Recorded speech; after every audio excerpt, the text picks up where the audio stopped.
स्वागत है बच्चों हमारे चैनल पर। हम आपके लिए लेकर आए हैं कक्षा 8 प्रखर कार्य पुस्तिका विषय हिंदी में से कार्यपत्रक नंबर 40। इस कार्यपत्रक में कहानी पढ़कर तुलनाओं के आधार पर निष्कर्ष निकाल पाने की दक्षता दी हुई है। इस कार्यपत्रक 40 से पहले हमने सभी कार्यपत्रक अपने चैनल पर डाल दिए हैं। यदि आपने नहीं देखे हैं तो हमारे चैनल पर जाकर अवश्य देखें। शुरू करते हैं कार्यपत्रक 40। इसमें कुछ पंक्तियां दी हुई हैं, एक गद्यांश सा दिया हुआ है, उसको हम पढ़ते हैं। फिर पुराने शहर में बनी ऐतिहासिक हवेलियों को देखने के लिए हम भूल भुलैया जैसी गलियों में पहुंचे। गाइड के मार्गदर्शन में बढ़ते हुए हमने भी पटुओं की हवेली, सालिम सिंह की हवेली और नथमल की हवेली देखी। ये हवेलियां करीब 300 साल पुरानी हैं। ये हवेलियां देखने में अद्भुत हैं। ये हवेलियां गर्मियों में ठंडी और जाड़ों में गर्म रहती हैं।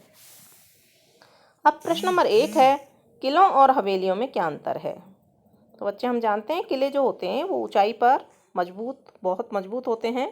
तो इनमें अंतर हम लिख सकते हैं, किले मजबूत व पत्थर की मोटी दीवारों से पहाड़ों पर या ऊंचे स्थानों पर बनाए जाते हैं, जबकि हवेलियां दुर्ग की अपेक्षा कम मजबूत होती हैं और समतल स्थान पर बनाई जाती हैं।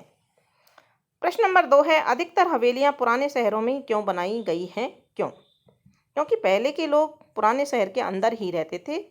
ये बाहर जो नई कॉलोनियाँ बनी है ये आज के ज़माने में बाद में बनी है। प्रश्न नंबर 3, ऐसा क्यों होता है कि हवेलियाँ गर्मियों में ठंडी और जाड़ों में गर्म रहती है। हवेलियों में मिट्टी व चूने के पत्थर का इस्तेमाल किया गया है। वह यह शहर के अंदर बीचों बीच में बनी हुई है, इसलिए ये गर्मियों में ठंडी और जाड़ों में गर्म रहती हैं। प्रश्न नंबर 4 है, गाइड का कार्य क्या होता है।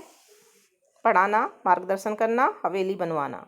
तो मार्गदर्शन करना, ख ऑप्शन इसमें सही है। प्रश्न नंबर 5 है, पुराने शहर की हवेलियां कितनी पुरानी थी। 300 वर्ष पुरानी थी। तो ग ऑप्शन इसमें सही होगा। छठा प्रश्न है, ऐतिहासिक शब्द का अर्थ बताकर वाक्य में प्रयोग कीजिए। ऐतिहासिक मतलब इतिहास से संबंधित। हल्दी घाटी का युद्ध एक ऐतिहासिक घटना है।